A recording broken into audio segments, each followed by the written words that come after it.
semuanya, my name is Revani Jantasari, you can call me Rere.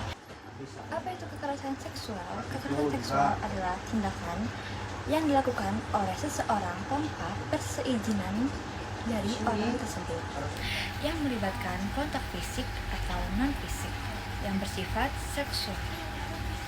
Bentuk kekerasan seksual dapat beragam, termasuk 1. Pemerkosaan, tindakan seksual yang dilakukan tanpa persetujuan. 2. Pelecehan seksual, perilaku yang tidak diinginkan seperti sentuhan, komentar, atau gestur yang bersifat seksual. 3. Eksploitasi seksual, menggunakan seseorang untuk tujuan seksual seperti prostitusi atau pornografi. 4. Pencabulan, tidak yang melanggar keasosialan atau norma yang sosial yang berlaku. Dampak kekerasan seksual baik secara fisik, psikologis maupun sosial. Dampak fisik, luka penyakit menular seksual, kehamilan tidak diinginkan. Psikologis, trauma, depresi, kecemasan, gangguan tidur, rasa takut berlebihan.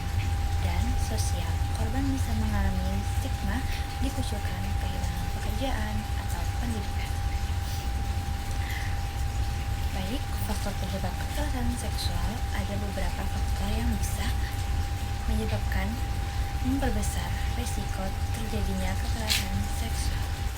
Oke, pencegahan kekerasan seksual bisa dicegah dengan cara individu dan kolektif, edukasi tentang seksualisasi sejak dini, budaya saling menghargai satu sama lain, cara mendukung korban jika kamu mengenal korban kekerasan seksual, dengarkan tanpa menghakimi atau mengejudge, percaya dan jangan menyalahkan korban, dampingi jika korban ingin melapor, dan hubungkan dengan layanan bantuan seperti psikologi, pendamping hukum, atau lainnya. Kekerasan seksual dapat memiliki dampak yang signifikan pada korban, baik secara fisik maupun emosional. Oleh karena itu, penting untuk memahami dan mengatasi kekerasan seksual dengan serius.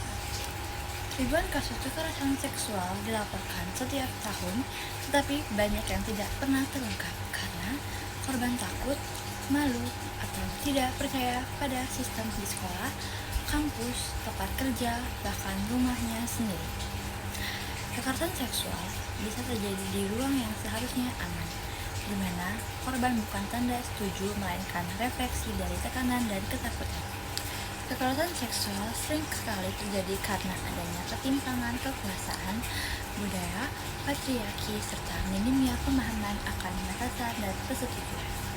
Masyarakat juga sering membiarkan candaan seksi dan pelecehan ringan seolah itu hal biasa. Inilah yang membuat kekerasan seksual terus hidup dan berkembang dalam diri. Pencegahan kekerasan seksual dimulai dari pendidikan tentang tubuh, batasan, dan persetujuan harus diajarkan sejak dini. Lingkungan baik di sekolah, rumah, maupun tempat kerja harus membangun budaya yang menghargai dan melindungi. Kita semua bertanggung jawab menciptakan ruang yang aman dan damai. Baik orang yang mengalami kekerasan seksual seringkali menunjukkan perubahan baik secara emosional, fisik, maupun perilaku. Mereka bisa tampak murung, cemas, atau sering merasa takut tanpa alasan yang jelas. Beberapa menjadi sangat tertutup, menarik diri dari lingkungan sosial, atau tiba-tiba berubah sikap terhadap orang-orang tertentu. Secara fisik, mereka mungkin mengeluhkan nyeri di tubuh, terutama di bagian yang sensitif, mengalami gangguan tidur, atau menunjukkan luka yang tidak wajar dan tidak bisa dijelaskan dengan jelas secara emosional. Korban bisa merasa bersalah, malu, bahkan merasa tidak berharga diri. Mereka bisa mengalami kesulitan berkonsentrasi, mimpi buruk, atau perubahan suasana hati yang drastis. Kadang mereka juga menghindar tempat atau situasi tertentu, menunjukkan ketakutan berlebihan terhadap lawan jenis, atau mengalami penurunan prestasi di sekolah atau pekerjaan dalam kasus yang lebih berat. Korban bisa menunjukkan tanda-tanda trauma tersebut mendalam seperti menyakiti diri sendiri atau bahkan pikiran untuk bunuh diri. Pada anak-anak cirinya bisa lebih spesifik seperti perilaku seksual yang tidak sesuai usia, sering mengontrol kembali atau tiba-tiba menjadi sangat takut terhadap orang dewasa. Terus reaksi setiap orang bisa berbeda, jadi penting untuk mendekati mereka dengan empati, bukan paksaan.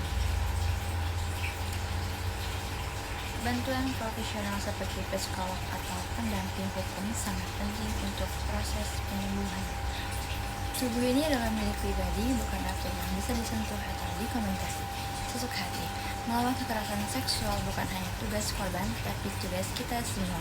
Mari ciptakan dunia di mana setiap orang merasa aman menjadi dirinya sendiri, tanpa takut disentuh, disalahkan, atau dibungkam. Terima kasih. Wabillahi taufiq wal hidayah. Wassalamualaikum warahmatullahi wabarakatuh.